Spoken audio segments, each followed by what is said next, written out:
Baik, Assalamualaikum warahmatullahi wabarakatuh.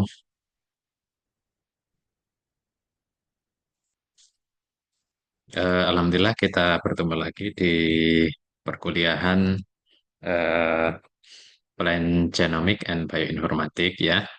Seperti saya infokan sebelumnya bahwasanya untuk hari ini kita sudah mulai ada materi ya, yang mana materi ini kita sudah ada di kontrak perkuliahan. Hari ini kita akan belajar bersama ya terkait dengan pengenalan ya, pengenalan terkait dengan eh, genomik tanaman atau genomik tumbuhan lah ya mungkin ya. Lebih tepatnya kita pakai istilah tumbuhan. Nah, seperti itu ya. Nah, mungkin langsung saja biar tidak berlama-lama kita saya coba share screen dulu.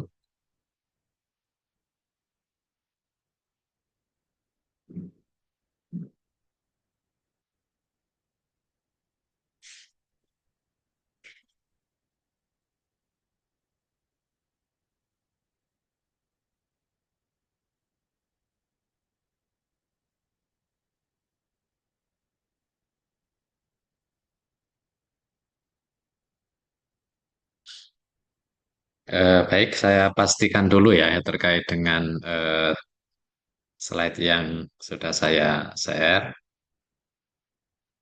Masyur Abadi apa kelihatan PPT-nya? Sudah kelihatan, Bapak. Nevi, kelihatan PPT-nya?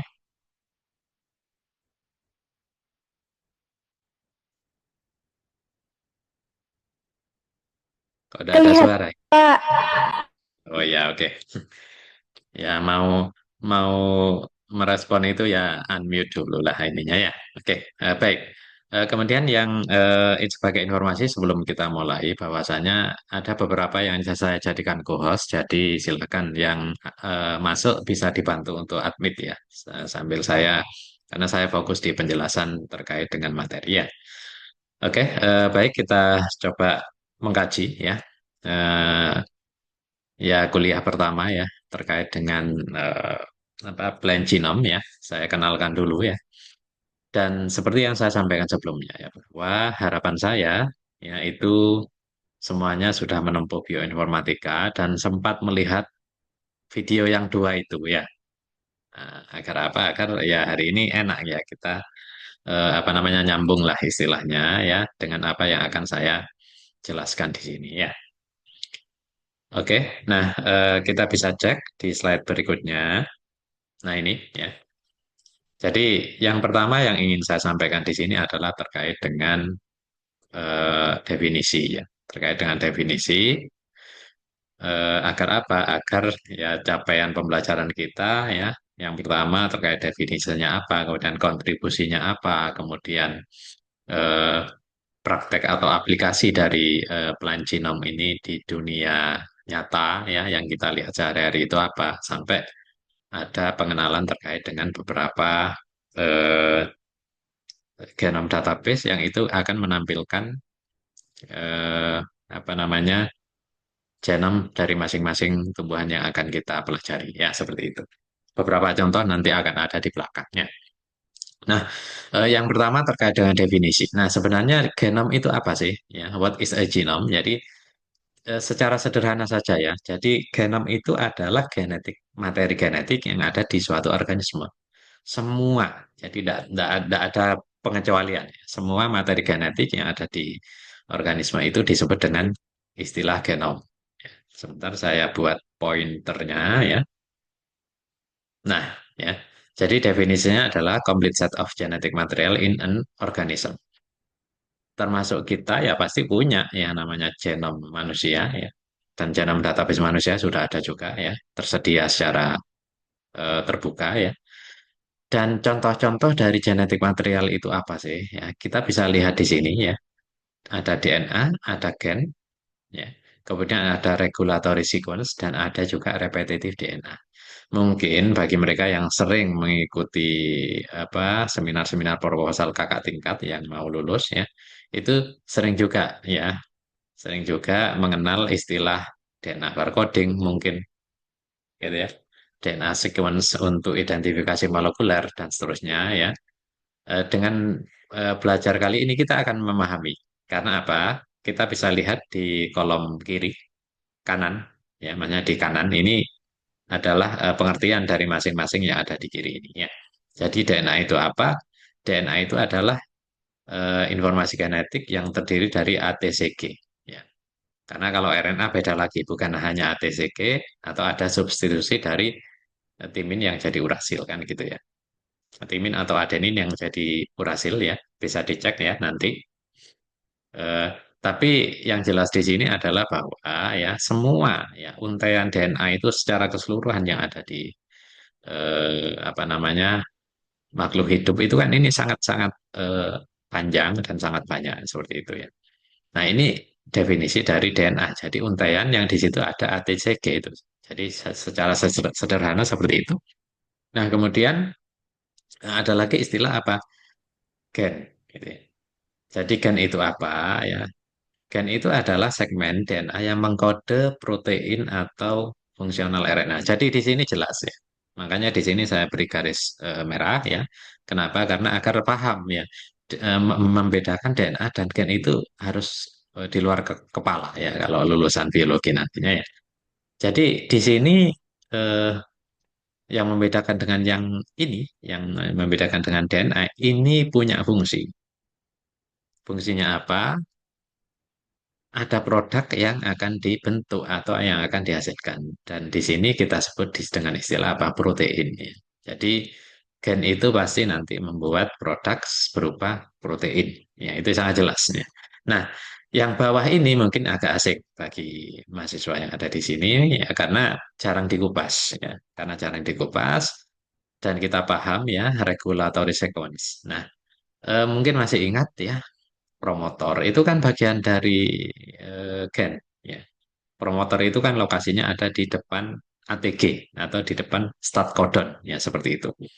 Nah, maka dari itu di sini kita bisa juga kaji sebenarnya regulatory sequence ya.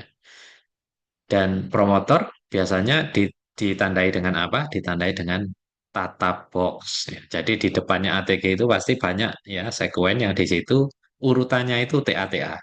TATA, TATA banyak sekali ya. Itu adalah ciri khas sekuen ya, promotor di situ ya. Banyak yang lainnya regulatory sequence. Jadi ini punya kontribusi walaupun tidak langsung berhubungan dengan produksi protein, tapi ini bisa ngatur. Jadi tombol turn off-nya ada di sini sebenarnya ya.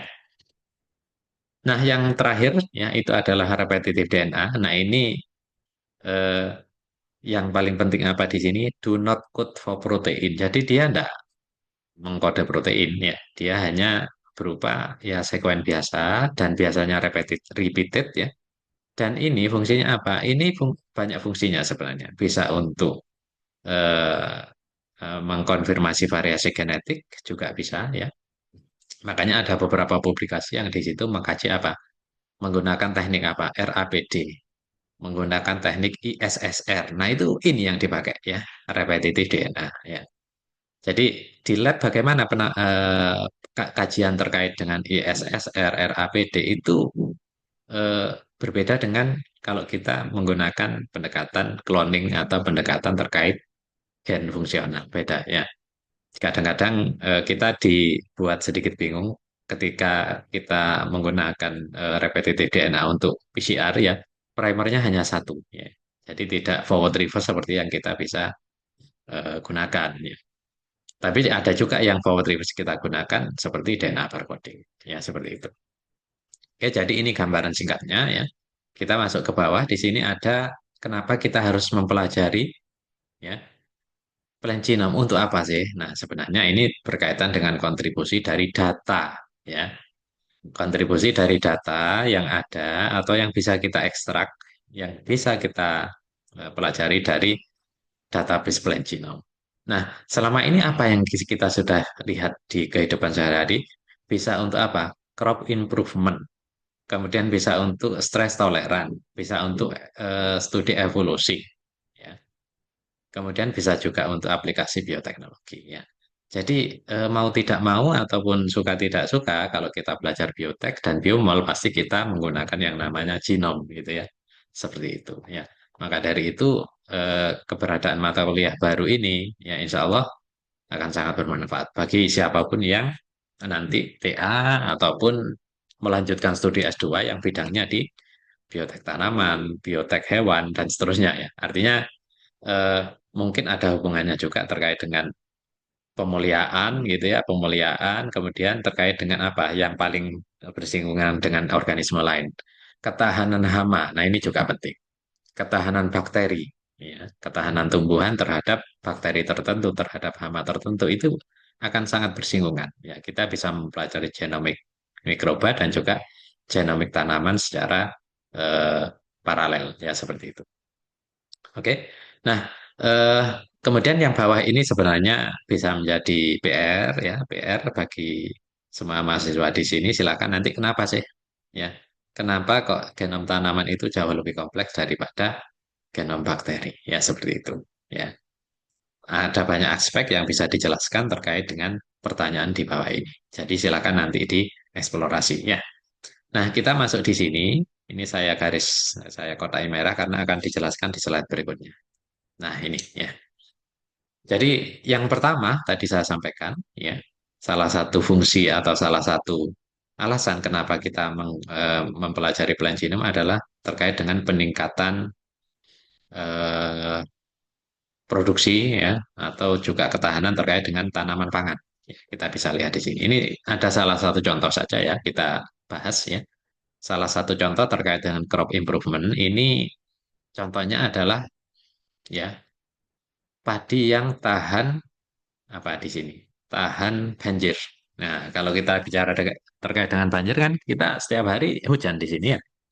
Setiap hari hujan di Jember, kemudian sering banjir ya. Bahkan mungkin efeknya ya yang langsung dirasakan masyarakat itu adalah mahalnya harga sayuran gitu ya. Sayuran semuanya naik. Kenapa? Karena kondisi panennya banyak yang gagal sehingga ketersediaan di pasar itu menjadi sedikit ya seperti itu. Ya, jadi pasar itu selalu rumusnya adalah supply and demand. Ya, maka dari itu kenapa ketika ada sesuatu yang langka harganya jadi mahal. Ya, mungkin masih ingat ya. Tahun kemarin ya pada saat Ramadan sebelum Idul Fitri di Jember ini kan sempat langka yang namanya gas melon itu ya. Nah, harganya langsung naik. Sama juga beberapa bulan yang lalu ya, ketika Gumitir ditutup ya itu kan terjadi kelangkaan bensin ya. Kelangkaan bensin yang harganya 10.000 per liter melonjak menjadi 20 sampai 25 per liter ya. Jadi pasar pasar itu memang seperti itu. Supply demand selalu mempengaruhi ya. Nah, terkait dengan ini crop improvement ya. Jadi eh, ketika kita punya tanaman padi yang produksinya tinggi ya, produksi tinggi tapi tidak tahan banjir, apa yang terjadi ketika banjir? Ya turun ya produksinya. Karena apa? Terganggu dengan istilahnya itu flooding ya, flood ya, banjir, terendam ya. Maka dari itu, beberapa tahun lalu sudah dikembangkan yang namanya tanaman padi ya, itu yang tahan banjir ya. Ya, di sini saya beri contoh sub one atau submergent one ya. Di sini saya beri contoh di India ya. Di India ada varietas warna atau MTO 7029 ya. Yang di sini eh, itu adalah ya seperti biasa ya ditanam petani ya. Kemudian karena kondisinya eh, apa namanya tidak tahan banjir, maka ya ketika terjadi kebanjiran yang kiri ini ya, yang terjadi apa? Menjadi stres ya, stres banjir. Sedangkan yang sewarna subwan ini adalah tanaman yang sudah disisipkan submerge subwan yang di situ salah satu fungsinya adalah tahan banjir. Makanya di sini sehat-sehat saja ya, tidak ada pengaruh apapun ya ketika tanaman itu sudah direkayasa ya. Tanaman padi rekayasa dimasuki gen subwan ini ya. Nah, jadi itu gambarannya. Dan ketika kita merakit ya gen subwan, jadi kita harus memang apa? Melihat genomik, melihat database genom yang ada di padi seperti itu. Nah, jadi sangat penting ini posisi genom ya. Nah, yang lain yang tadi ada di contoh adalah eh, tahan stres ya, atau stress toleran. Dan di sini saya beri salah satu contoh yaitu dua gen. Yang pertama adalah DREP atau Dehydration Responsive Element Binding, dan yang kedua adalah gen HKT, ya, High Affinity K+ Transporter. Jadi yang DREP ini hubungannya dengan drought atau kekeringan, kemudian yang HKT ini hubungannya dengan salinitas, ya seperti itu. Nah, ini tidak saya kupas secara mendalam, tapi fungsi dari genomik itu apa? Fungsinya ya kita bisa melihat ya di di apa namanya di suatu tumbuhan itu di genomnya itu ada berapa trap gitu ya. Kalau di sini ditunjukkan ada dua, ya trap dua dan trap satu gitu. Itu kita bisa mengkaji itu ya dengan cara melihat data genomnya. Ya. Kemudian yang kedua HKT ya. HKT ini contohnya lebih baik ya daripada yang kiri ini ya.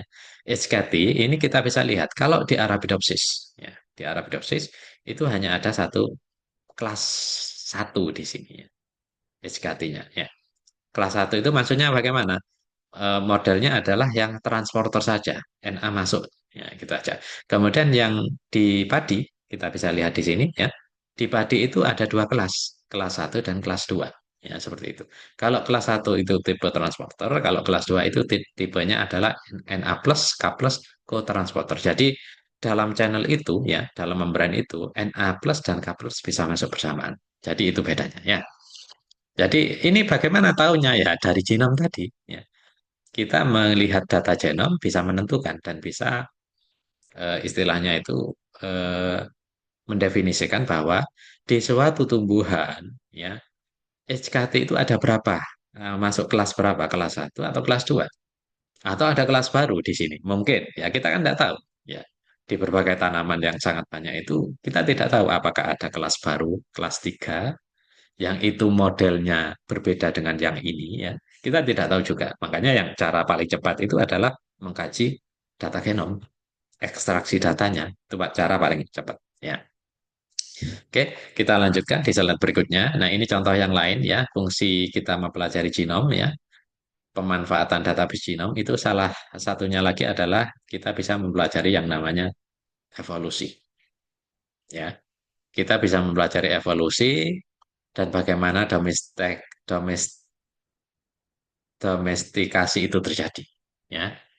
Ini contoh pada ini ya, pada tanaman eh, wheat ya, pada tanaman wheat. Jadi dengan mempelajari genom kita bisa melihat ya, sebenarnya yang sekarang kita manfaatkan untuk produksi tepung terigu gitu ya, itu sebenarnya kromosomnya atau tipenya itu apakah diploid, apakah tetraploid, apakah hexaploid. Nah, itu kita bisa terjawab ya. Pertanyaan ini bisa terjawab lewat studi melalui genomik seperti itu. Dan di sini kita bisa lihat ya. Coba kita lihat Commonwealth mana? Commonwealth. Nah ini ya, Commonwealth ya. Commonwealth itu sekarang berarti kondisinya apa yang ada yang dimanfaatkan oleh industri itu sudah hexaploid ya. Jadi bukan diploid lagi. Ya, maka dari itu dengan kita belajar genom maka kita akan paham, oh tanaman ini diploid ya. Tanaman ini triploid. Itu kita akan sangat mudah ya. Oke, akan sangat mudah sehingga contoh saja di lingkungan sekitar ya barangkali ada yang paham ini.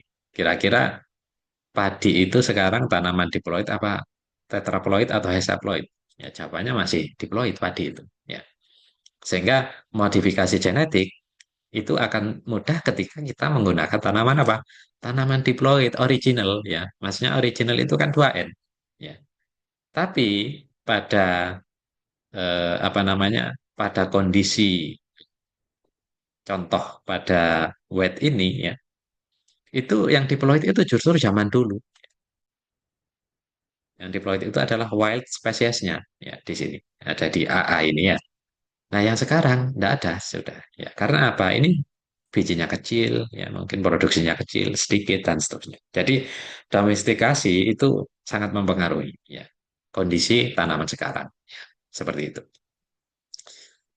Oke, nah contoh yang lain sekarang yang kita bisa lihat sehari-hari ya, ini yang jelas sekali kita bisa konsumsi tiap hari itu adalah pisang. Ya, Ya, gambarnya ada di sini, tapi saya jelaskan. Pisang itu sebenarnya bukan diploid lagi. Pisang itu triploid. Ya. Nah, kenapa kok triploid? Ya, ini adalah salah satu juga produk domestikasi ya. Karena apa? Karena orangnya kan tidak mau ya memakan tanaman pisangnya yang diploid. Karena apa? Ciri khas diploid itu biasanya itu ada biji. Ya.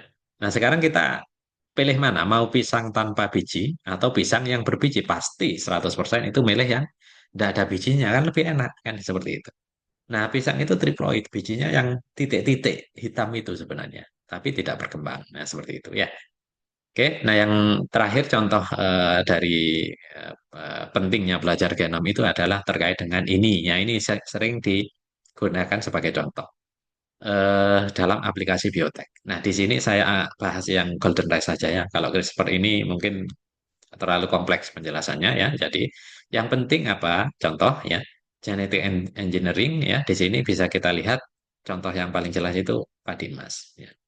Padi emas itu tidak akan ada kalau kita mengandalkan yang namanya teknologi konvensional. Breeding sederhana atau breeding konvensional menyilangkan itu tidak akan bisa untuk memunculkan yang namanya golden rice ini. Ya, ini hanya bisa lewat rekayasa genetik. Ya. Loh, terus apa pentingnya? Ya, kita harus belajar genom juga, genom padi. Di genom padi ini, ya, itu apakah ada gen yang mengkode beta karotin? Kan itu yang harus dipahami dulu, ya. Dan terbukti apa? Terbukti tidak ada, gitu ya. Terbukti tidak ada sehingga harus import gen yang mengkode beta karotin. Dari mana? Bisa dari bakteri, bisa dari tomat yang warna-warna kuning itu, bisa dari wortel, bisa dari cabai. Pokoknya yang berwarna kuning keemasan, kita kan sudah memahami, oh ini pasti ada gen yang menyandi vitamin A atau apa namanya beta karotin seperti itu.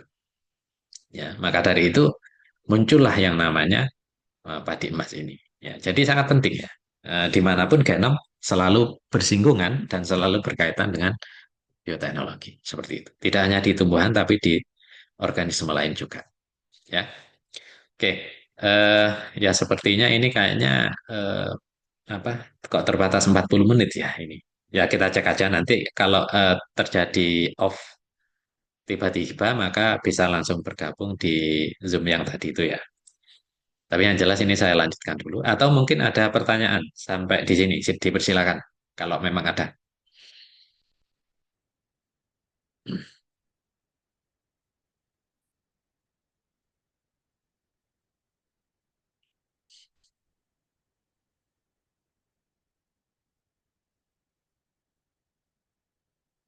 Sebelum saya lanjutkan ke penjelasan berikutnya, kalau ada pertanyaan terkait penjelasan saya tadi bisa langsung raise hand ataupun on mix ya, bisa langsung unmute mix-nya.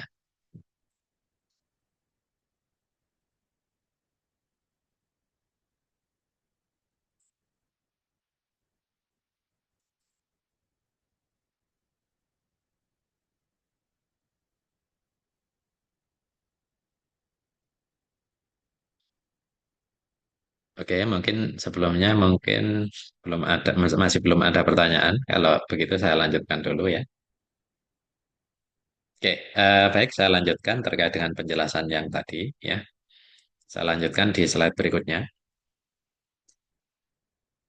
Nah, ya.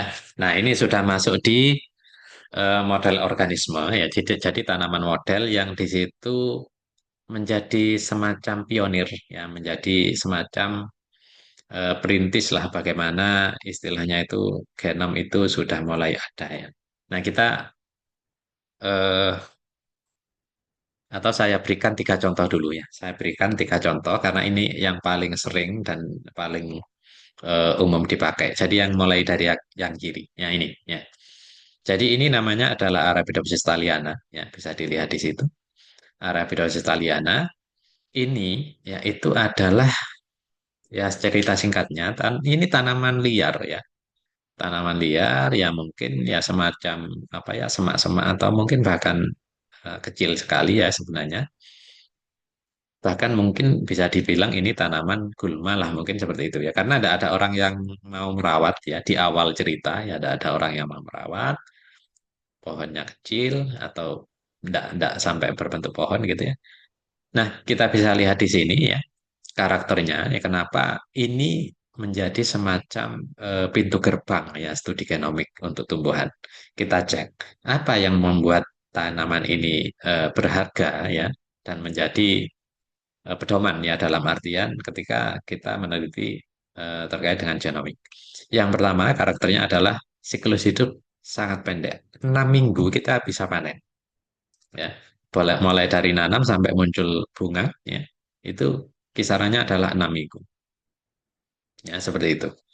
Nah, kemudian yang kedua adalah ukurannya kecil. Jadi di sini dijelaskan kisarannya itu memang pendek sekali ya. Mungkin tidak sampai 30 cm. Itu kan sangat kecil. Seperti itu ya. Dan tidak akan banyak makan ruang tempat kalau kita apa namanya kita rawat ya seperti itu. Chamber kayak kulkas pun ada ya yang bisa menampung ini ya. Jadi sangat-sangat gampang merawatnya. Nah, kemudian ada self fertilization kalau ini banyak tanaman yang bisa dan juga yang terakhir adalah mudah untuk dibudidayakan. Nah, maka dari itu ini menjadi tanaman yang sangat berharga. Hampir semua peneliti yang di sini berkaitan dengan bioteknologi, berkaitan dengan biologi molekuler tumbuhan itu pakai tanaman ini. Ya.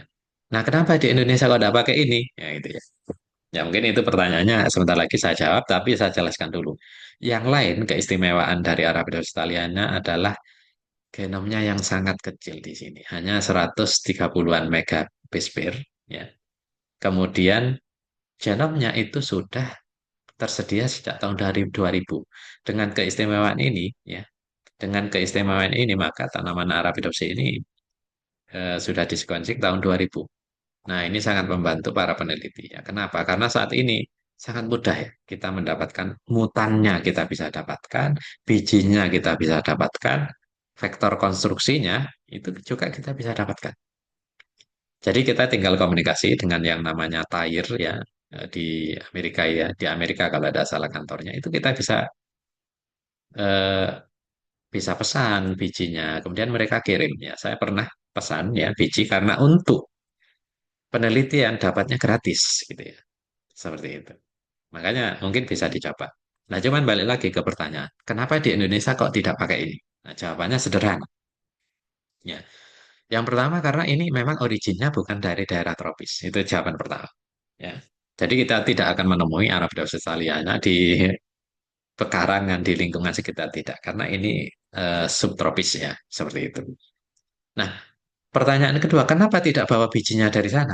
Ya, nah, tadi saya cerita, saya pernah dapat bijinya dari Amerika waktu saya masih di Korea. Kemudian saya bawa ke Indonesia, saya bawa pulang. Tapi ternyata apa? Cuacanya tidak cocok gitu ya. Jadi cuaca untuk di Indonesia itu tidak cocok untuk tanaman ini, ya, seperti itu. Ya, mungkin cocoknya ya di chamber atau di ruangan inkubator besar gitu yang bisa diatur suhunya. Ya, nah seperti itu. Jadi ini adalah perintisnya ya, pintu gerbangnya untuk penelitian-penelitian berikutnya ya terkait dengan data genom. Yang kedua, ya, kalau tadi Arabidopsis thaliana itu adalah tanaman dikotil, maka yang tengah atau padi Oryza sativa ini itu adalah tanaman model yang kita pakai untuk apa? Untuk monokotil ya. Untuk monokotil kita pakai ya dan apa namanya? Ukuran genomnya ya relatif sedikit lebih besar ya. Mungkin 3 kali atau ya sekitar 3 kali lebih besar daripada Arabidopsis ya. Tapi apapun itu ya, ini eh, apa namanya menjadi tanaman model mulai dari 2005. Artinya tanaman model itu sekuennya itu sudah tersedia tahun 2005. Ya. Jadi terkait complete genome sequencing ini ya di Arabidopsis tahun 2000, di Padi tahun 2005 ini semuanya ada publikasinya sebenarnya ya. Cuman saya belum sempat aja memberikan link di bawahnya seperti itu. Nah, kemudian sampai saat ini ya padi itu masih menjadi favorit ya, favorit model untuk tanaman monokotil ya. baik subtropis maupun tropis. Nah, kemudian di tahun 2010 ya ada lagi complete genome yang sudah selesai yaitu dari Brachidium distation. Ya, ini sebenarnya kalau dibandingkan padi jauh lebih kecil. Coba kita lihat ya genomnya ukurannya apa? 270-an megabase pair. Ini kan separuhnya, ya, separuhnya daripada tanaman padi. Cuman masalahnya sampai sekarang ya kalau kita lihat di publikasi-publikasi itu belum sepopuler padi gitu ya. Ya, publishnya 5 tahun setelah genom padi. Ya, saya sempat membaca ini apa artikelnya ya, seperti itu. Nah, eh, pertanyaannya apakah tidak ada yang pakai? Ya, bukan tidak ada. Beberapa pakai ini ya. Beberapa pakai ya karena ya itu tadi keistimewaannya adalah ukurannya juga kecil ya. 20 sampai 30. Ini anu ya, rumput ya. Jadi dari golongan rumput-rumputan. Jadi tidak setinggi padi gitu ya. Nah, kemudian eh, siklusnya juga pendek, 2 bulan cukup. Ya, sampai memunculkan atau sampai panen bijinya seperti itu. Nah, cuman ya memang sampai saat ini tidak sepopuler padi seperti yang tadi saya sampaikan, tapi ini bagus untuk penelitian ya, untuk rumput-rumputan ya, barangkali ada yang meneliti rumput-rumputan di beberapa negara ya. Jadi ini tanaman model yang bagus untuk golongan rumput-rumputan. Dan ini untuk apa? Temperate. Ya. Untuk temperate itu untuk negara-negara yang beriklim sedang. Ya.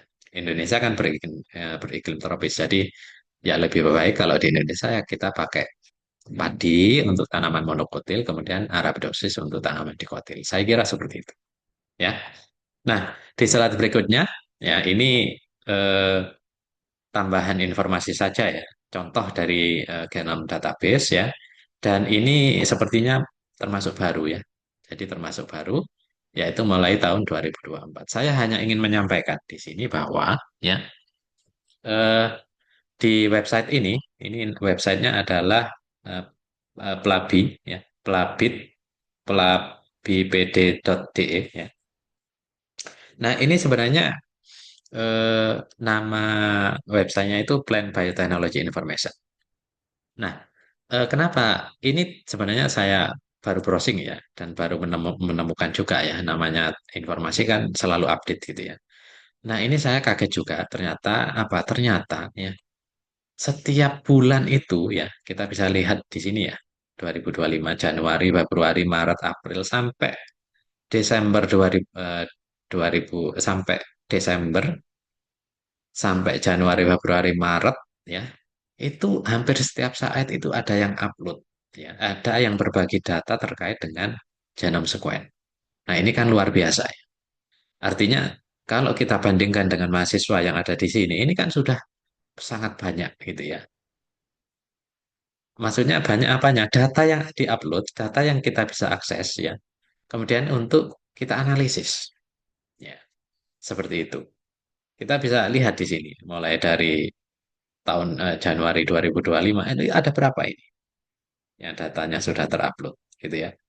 Capsicum ya ini kan sudah terupload ini komplit genome. Kemudian ada yang lain bisa kita lihat di sini. Kalau di deretan yang kanan kita bisa lihat di sini apa? Ada golongannya Cuscuta ya. Cuscuta mungkin ada yang paham ya. Cuscuta itu adalah benalu ya, tergolong benalu tali putri yang kuning-kuning seperti tali itu ya, yang nempel di pagar ya. Pagar yang berupa tanaman gitu ya. Jadi benalu, kemudian ada lagi apa di sini banyak sekali ya kalau kita lihat di sini ya. Arakis ini kan kacang-kacangan ya seperti itu. Nah, di website ini ya itu sangat banyak informasinya ya. Mungkin ke depan juga kita bisa cek ya dalamnya itu data-data yang ditampilkan apa saja. Ada beberapa tool yang terkait dengan strukturnya ya, struktur gen ini ya yang dimaksud. Kemudian ada fungsionalnya ya terkait fungsi gen itu apa. Kemudian ada ekspresi datanya. Nah, ini juga sangat bagus. Maksudnya ekspresi data itu terkait apa ya? Terkait gini. Kalau kita bicara ekspresi itu kan kita bicara terkait dengan hasil apa uji RT-PCR, uji real-time PCR, uji transkriptomik ya dan lain sebagainya ya. Maka ini juga informasinya akan sangat berharga ya di sini. Nah, yang terakhir adalah data sekuen itu sendiri. Ya. Nah, maka dari itu ini akan selalu berkembang terus. Ya, mungkin di Februari ini sudah ada berapa ini 10 lebih gitu ya. Januari juga seperti itu. Maka dari itu sebenarnya kalau boleh eh, dibilang ya, ini data kita itu sudah kebanyakan ya. Data genomik itu sudah sangat banyak, kebanyakan sekali. Tapi yang melakukan riset terkait dengan ekstraksi data dan analisis genom itu sangat sedikit ya seperti itu makanya sangat cocok ya ketika kita melakukan riset ya terkait dengan ekstraksi data dan juga interpretasi data dari yang ada seperti itu. Nah, yang bawah ini kita bisa lihat di sini ya eh, Plan Genome Project Solanum ya sudah ada Kuskuta. Nah, ini yang tadi saya infokan ya.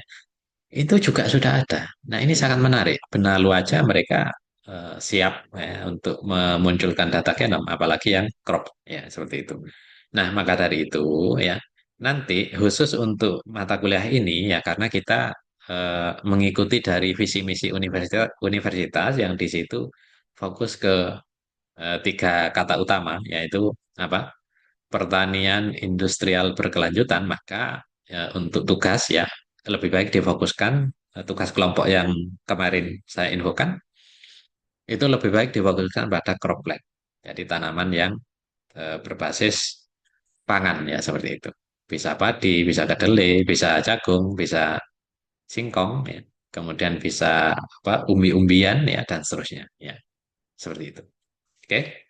Nah, ini mungkin masih ada satu slide terakhir ya kita bisa jelaskan. Nah ini, ya, ya. Jadi ini adalah slide terakhir. Saya ingin menunjukkan dan menggambarkan bahwa ya eh, tanaman-tanaman yang ada di kiri ini itu adalah tanaman yang kita sering pakai. Ya, sering dipakai untuk apa? Sering kita pakai untuk pembanding. Ya, data terkait apa? Mulai dari data genomik, data protein, ya, kemudian sampai data ekspresi gen, ya, bahkan sampai data fungsionalnya. Ya. Makanya, loh kenapa seperti itu? Ya memang karena genomnya sudah komplit Arabidopsis. Ini saya beri nama bahasa Inggrisnya ya agar mudah gitu ya. Kalau yang atas nama ilmiah ya Arabidopsis thaliana, nama bahasa Inggrisnya Telkris. Kemudian ini kedelai gitu ya. Kemudian ini Medicago. Medicago ini juga polong-polongan ya, tapi temperate atau di negara empat musim ya. Kemudian ada anggur di sini. Ya, kemudian ada populus. Ini tanaman berkayu atau pohon.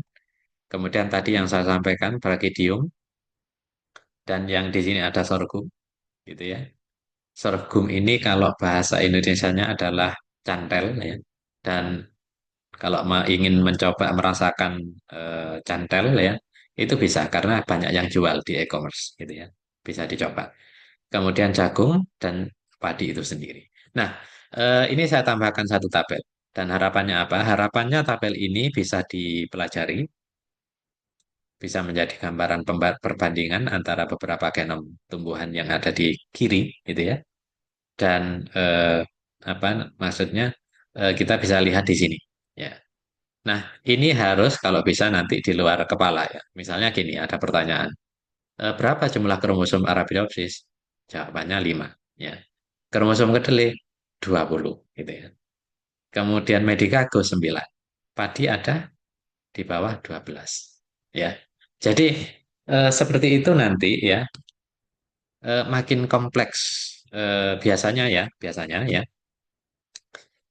Biasanya makin banyak jumlah kromosom, biasanya ukuran genomnya makin besar. Ya kan itu kan sudah biasa ya. Tapi nanti bisa dicek apakah benar seperti itu. Nah, itu pertanyaannya ya. Coba kita cek kalau Jakub kromosom 10, kemudian genom size-nya berapa? Sangat besar ya, jauh berbeda dengan padi. Makanya kenapa jagung tidak jadi menjadi apa? Tanaman model untuk monokot, tetap padi yang menjadi tanaman model seperti itu ya. Ini tidak mega lagi, tapi giga, sudah masuk giga, ya, seperti itu. Nah, namun demikian kita bisa lihat ya, ini penting ya, kita bisa lihat jumlah gen sekarang. Ya, ingat tadi gen itu apa? Gen itu adalah dia yang akan membuat protein. Dia pasti akan punya produk RNA fungsional atau protein, kan seperti itu. Nah, kita bisa lihat di sini dari in total yang sudah dideteksi, yaitu ya, dari total ini EST ini nama panjangnya atau kepanjangannya adalah N sequence tax ya, tax ya. Nah, jadi ini yang terdeteksi di genom Arabidopsis. Tapi kita lihat ya, gen yang sudah teridentifikasi ada berapa? Hanya 33.000 dari 15.000. Ini kan 5 berapa ini? Ya, maksudnya ini sangat kecil ya, yang sudah dieksplorasi daripada yang terdeteksi di genom tersebut. Ya, kita bisa lihat di sini, gitu ya, seperti itu. Nah, berlaku juga untuk semua kita bisa lihat yang jin yang sudah dieksplorasi itu jauh lebih sedikit daripada yang EST-nya, ya, seperti itu. Dan data ini kita ambil dari Pythozone yang kemarin di pertemuan kemarin sudah saya informasikan. Ya. Karena selama ini publikasi atau artikel-artikel itu masih menggunakan Pythosome ya sebagai kiblat utama ya untuk mendapatkan data, untuk retrieve atau untuk mengekstraksi ya data ya dari semua genom tanaman. Karena di situ lengkap ya. Tapi ada beberapa juga resource ya atau website yang itu memang khusus. Misal kayak padi itu ada yang resource tersendiri sebenarnya. Tapi saya yakin di Python juga ada, ya seperti itu. Oke, jadi ini penting sekali ya. Jadi silakan nanti dipelajari, artinya dihafal lah ya. Dihafalkan ya bahwa ternyata kromosom itu di kedelai ada 20 banyak ternyata kan seperti itu ya. Kemudian di anggur juga 19. Ya. Dan ini yang menjadi tadi ya, keunggulan dari Brachipodium karena jumlah kromosomnya sama persis dengan Arabidopsis. Ya, walaupun ukuran genomnya sedikit lebih besar ya, mungkin sekitar dua kali ya, dua kalinya lah seperti itu. Oke, mungkin itu yang bisa saya sampaikan. Selanjutnya kita bisa masuk di diskusi ya. Saya coba cek waktunya ini sudah jam berapa?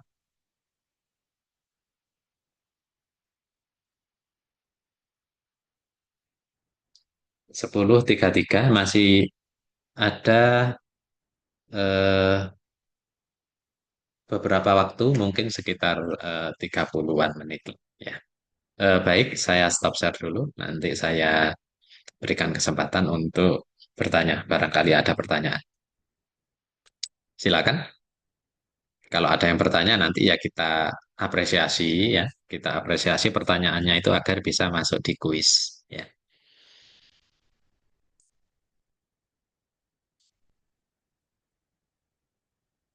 Bisa raise hand kalau ingin bertanya terkait penjelasan yang tadi.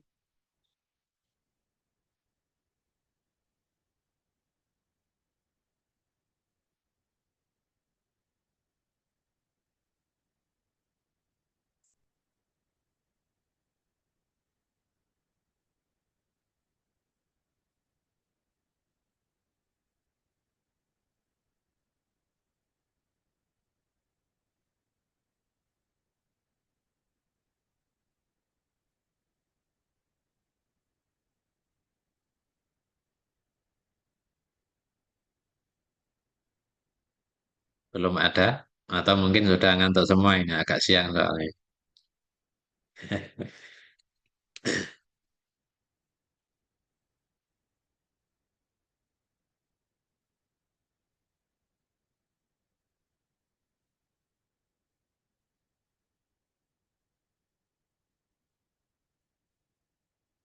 Sri Auradina barangkali ada. Ini tidak on cam ini asli. Ada orangnya apa enggak ini aura ini?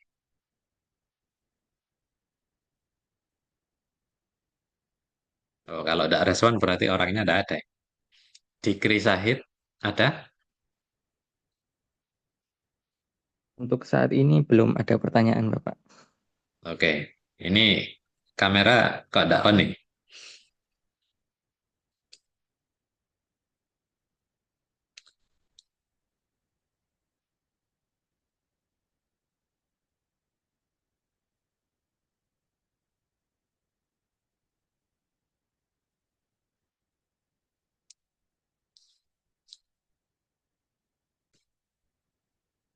Oke, yang lain diberi kesempatan.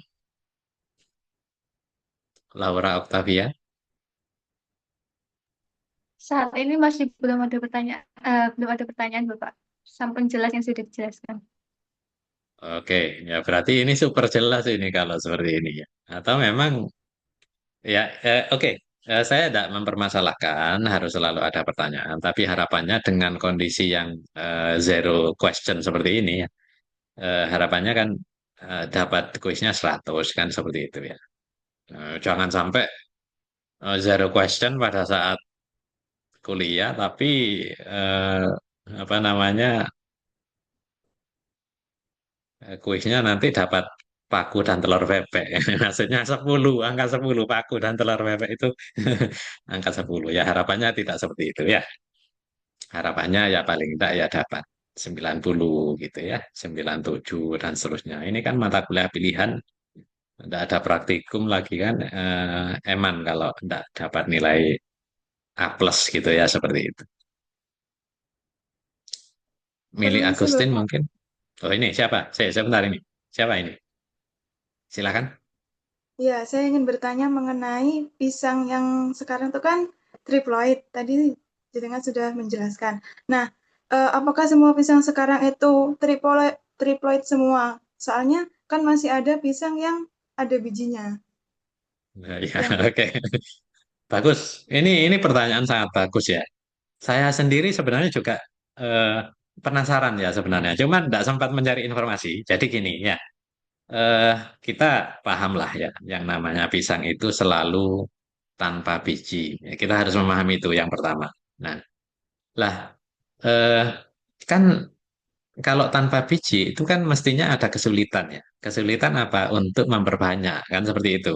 Ya, tapi di pisang sendiri ternyata apa? Ternyata eh, apa namanya, memperbanyak pohon pisang itu kan tidak dari biji, tapi dari tunas yang muncul di sebelahnya. Dan pisang itu kan sangat rajin ya memunculkan tunasnya, sehingga ya kita manusia itu kan selalu ya memilih yang enak, memilih yang gampang. Pasti seperti itu namanya manusia secara alami kan maunya seperti itu kan gitu kan. Ya, makanya ketika fakta sekarang itu ada yang namanya eh, apa kayak apa Shopee Food, GoFood, GrabFood, itu orang banyak memilih ke sana karena ingin mudah kan seperti itu. Ya, itu fakta di lapangan kan seperti itu. Nah, terkait dengan apa namanya biji yang tidak ada di pisang ya, sehingga secara dengan meyakinkan kita sangat yakin bahwa semua pisang yang di situ tidak ada bijinya itu bisa dipastikan triploid, pisang buah, pisang goreng, pisang yang dibuat goreng, ya, pisang yang dibuat bahan pisang goreng maksud saya ya, itu kan tidak ada bijinya sudah, pasti itu triploid sudah pasti, ya. Nah, pertanyaannya adalah kalau pisangnya itu pisang kelotok, tahu pisang kelotok ya? Pisang kelotok itu pisang yang dipakai untuk rujak. Nah, sebenarnya saya juga penasaran juga ya, cuman nanti saya cari juga ya nanti ya, silakan ya. Saya masih penasaran, kemungkinan besar pisang kelotok itu masih diploid kemungkinan. Karena bijinya masih banyak. Siapa yang mau makan pisang kelotok? Ayo. Artinya gini, ya. Saya ada di meja, ada pisang Ambon, ada pisang Cavendish, ada pisang agung yang besarnya seperti lengan manusia yang berasal dari Lumajang itu ya. Ada pisang Mas Kirana ya. Kemudian di situ juga di meja itu disediakan yang namanya pisang kelotok. Pisang yang dibuat untuk rujak ya, bumbu rujak. Kalau yang dibuat bumbu rujak kan masih mentah ya, belum matang ya. Tapi ketika dibiarkan itu akhirnya ya mateng juga gitu ya. Nah, pertanyaannya ya, mau pilih yang mana ketika ada pisang keluduk dan pisang yang lain itu ada di meja? Pasti tidak ada yang mau milih pisang keluduk. Kenapa? Karena banyak bijinya ya. Kalau makan itu pasti kelotak-kelotok gitu ya, bunyinya keletak-keletak kan banyak ininya gitu ya. Apa namanya? Bijinya besar-besar juga. Bahkan bijinya itu kan bisa dibuat untuk tasbih gitu ya, seperti itu. Ya. Jadi mungkin jawabannya seperti itu. Saya tidak bisa menjawab yang terkait dengan pisang yang ada bijinya itu pisang kelodo. Tapi di saya ya, di saya itu atau di fakta yang ada ya, ini bisa menjadi ini ya, bisa menjadi pengetahuan juga ya. Ketika di suatu lapang yang sangat luas, di gunung dan seterusnya, yang di situ tidak ada pisang. Ya. Kenapa kok akhirnya muncul pisang juga? Nah, kan gitu ya. Tidak ada jawaban kecuali itu tumbuh dari biji. Sudah. Ya kan? Manusia itu ke gunung, ke hutan pasti ada akses. Gitu ya. Tapi kalau tiba-tiba tersesat di hutan kok ada pisang. Nah, ini kan pertanyaan. Yang membawa siapa? Pasti itu dari biji. Gitu ya. Masa ada burung yang mampu ya membawa tunas pisang? Kan tidak mungkin. Tunas itu kan ceket dengan indukannya. Ya. Tidak mungkin ya. Secara logika kan tidak mungkin. Ya. Seperti itu. Oke, mungkin itu ya jawaban sementara dari saya seperti itu. Ya, bagus pertanyaannya. Nanti ini bisa jadi proyek juga ya membandingkan genom ya. Terkait genom apa? Seed producing, maksud saya gen yang berkaitan dengan pembentukan biji pada pisang pisang buah ya, pisang Ambon, pisang Cavendish dibandingkan dengan pisang kelotok gitu ya. Apakah benar ya? Karena poliploid ya menjadi triploid maksud saya itu menghentikan atau mematikan ya gen-gen yang membentuk biji. Nah, itu kan bagus. Justru jawaban-jawaban seperti ini yang akan bisa dengan gampang diserap oleh masyarakat. Ya, masyarakat itu kan butuh informasi yang sangat sederhana ya, bukan informasi yang kompleks ya. Maka dari itu ketika ada suatu pertanyaan ya, dua orang ya. Jadi ada dua orang, yang satu menjelaskan dengan sangat sulit, kompleks dan complicated, satunya menjelaskan dengan sangat mudah ya. Maka yang pinter itu sebenarnya adalah yang bisa menjelaskan sesuatu yang ruwet ya, sesuatu yang complicated menjadi sesuatu yang mudah dijelaskan dan mudah dipahami oleh orang lain ya dari berbagai kalangan. Nah, seperti itu ya. Makanya ketika presentasi itu buat semuanya menjadi lebih mudah dan bisa dipahami oleh semuanya ya. Oke, mungkin itu ada pertanyaan lain silakan. Bapak izin bertanya, Oh iya, silakan. untuk tanaman model yang digunakan oleh peneliti itu, apakah menyesuaikan dengan kondisi geografis dari negara tersebut, atau fleksibel bisa menggunakan tanaman yang subtropis ke daerah yang tropis? Ya, baik ya. Jadi ini pertanyaan bagus juga terkait dengan penjelasan yang tadi. Ya kan? Tadi saya contohkan ada Arabidopsis, ada padi, ada Pragidium itu kalau tidak salah. Ya. Nah, tidak ada eh, semacam aturan yang baku ya.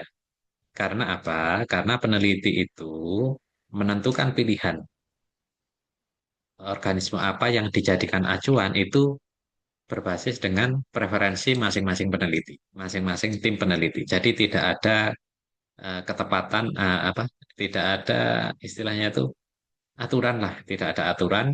Kalau saya di daerah tropis, saya harus pakai apa namanya tanaman tropis atau database dari tanaman tropis sebagai acuan. Tidak seperti itu ya. Buktinya apa? Ya kita dulu waktu di Korea ya, Korea itu kan 4 musim ya. Yang diteliti juga padi kan gitu ya. Cuman memang ada beberapa eh, kekurangan kalau kita melakukan penelitian menggunakan tanaman tropis di daerah subtropis gitu ya. Kita yang biasa musimnya panas hujan kemudian melakukan riset padi di empat musim, mulai winter, spring dan seterusnya ya. Nah, itu memang agak beda. Dalam artian beda apa? Akan lebih lama time frame-nya. Ya, karena apa? Karena kalau padi di Indonesia itu kan setahun bisa 3 sampai 4 kali. Tapi kalau di eh, negara empat musim itu setahun sekali. Jadi kita susah mendapatkan biji yang banyak dalam waktu singkat. Itu aja ya. Tapi karena waktu itu lab kita adalah rice ya, jadi lab kita adalah rice functional genomic waktu itu gitu ya. Sehingga apapun itu ya kita mau tidak mau ya tetap pakai padi karena itu adalah maskotnya di lab saya waktu itu ya. Dan dengan berbagai konsekuensi ya. Jadi itu padi itu topik S3 saya ya. Saya sangat lama melakukan penelitian itu ya. Beda dengan kalau kondisinya di Indonesia. Kalau di Indonesia kan sangat cepat ya kita mendapatkan biji padi. Ya kebetulan waktu itu topiknya ya berkaitan dengan masa pengisian biji padi topik saya itu. Ya, makanya harus nanam terus, harus banyak bijinya dan seterusnya. Ya, itu yang membuat studi saya lama di risetnya, bukan di kuliahnya. Kalau kuliahnya sangat cepat ya, seperti itu. Jadi tidak jawabannya adalah tidak ada aturan baku. Artinya apa? Gini ya. Oh, saya ingin belajar suatu gen ya dari padi ya atau dari tanaman lain yang ada di Indonesia. Tapi ternyata apa? Gen itu tidak ada ya di apa database tanaman tropis, adanya di database tanaman yang non tropis atau subtropis. Ya sudah pakai aja, ya tidak ada masalah. Kita fokus di apa namanya target gennya gitu seperti itu. Ya, jadi kalau kan yang penting sebenarnya begini ya. Yang penting kalau kita mengkaji suatu gen dari suatu organisme ya, itu yang penting adalah tanaman model yang dipakai itu sebisa mungkin sangat dekat. Kalau kita belajar padi ya berarti kita pakai database padi, pakai artikel padi ya yang sebelumnya sudah publish. Kalau tidak ada bagaimana artikel sebelumnya? Ya kita bisa pakai artikel-artikel sebagai acuan ya tanaman Arabidopsis. Ya. Tapi sebelum ke Arabidopsis kita bisa pakai yang tanaman monokotil lainnya ya seperti itu. Jadi berjenjang. Tidak ada tanaman yang sama kayak yang segenus atau yang segolongan. Ya, monokotil dulu, tebu, jagung, ya, sorghum dan lain sebagainya. Kalau memang mentok ya udah kita pakai tanaman dikotil. Oke, nah itu jawabannya. Ada lagi Terima kasih, dipersilakan. Bapak. Ya, mungkin satu lagi pertanyaan sebelum kita akhiri. Karena terkait dengan plan genome, introduction to plan genome ini hanya sekali ya, hanya sekali dan materinya cukup itu saja ya. Minggu depan kita masuk ke software-softwarenya, masuk ke toolnya ya, minggu depan.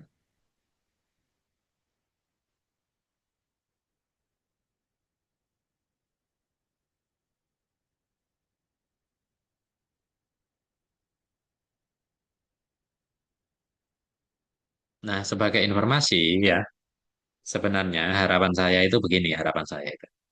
Harapan saya, kemarin saya kan sudah memberikan link video ya, link video di PPT-nya, di PDF yang saya kirim melalui koordinator. Harapannya semuanya sudah lihat ya. Ada bioinformatik part 1, ada bioinformatik part 2. Ya, harapannya sudah lihat. Nah, kemudian yang kedua, ya, harapannya adalah melihat 3 publikasi yang ada di slide terakhir. Nah, ya, kalau itu sudah dilihat, video dilihat, publikasi dibaca, insya Allah nanti kerja kelompoknya gampang. Ya, karena di link publikasi yang 3 itu bukan kerja kelompok, tapi itu adalah hasil skripsi, hasil tesis. Ya, yang kerja satu orang. Ya. Yang kerja satu orang. Makanya kalau yang kerja banyak itu jauh lebih cepat, ya saya kira. Gitu ya. Nah itu harapannya. Ya saya tidak yakin juga ini apakah semuanya sudah melihat atau belum. Mungkin boleh ceritalah ya siapa yang bisa atau siapa yang sudah melihat video, siapa yang sudah melihat artikel dan dari situ mungkin ada pertanyaan kan bisa disampaikan gitu ya. Seperti itu. Oke, ada lagi yang eh, ditanyakan? Dipersilakan.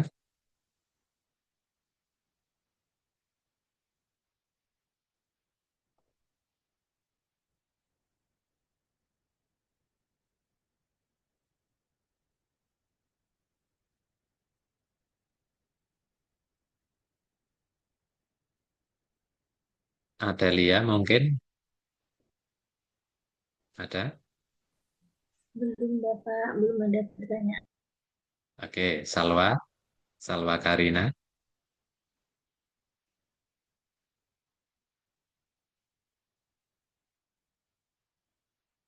Cukup ya. Ya, kalau cukup kita cukupkan ya. Untuk pertemuan hari ini kita cukupkan sampai di sini ya. Ya memang modelnya kalau saya kan tidak banyak slide, tapi penjelasannya banyak ya. Jadi nanti di masing-masing slide itu nanti bisa di apa lihatlah ya. Yang penting itu slide yang terakhir itu yang beberapa ukuran genom, kemudian kromosomnya berapa itu sangat penting untuk ke depannya. Seperti itu. Oke, mungkin itu yang bisa saya sampaikan hari ini ya.